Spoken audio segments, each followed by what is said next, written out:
पाय वाटा ओढ देते अशी मना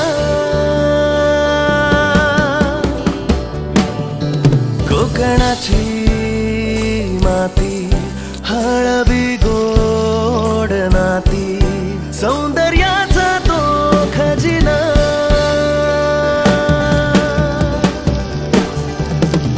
सागरी किनारा वाहे धुंदगार वारा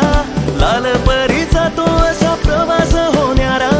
आपलीच माणस असा येवा कोकण आपलोच असा येवा कोकण आपलोच असा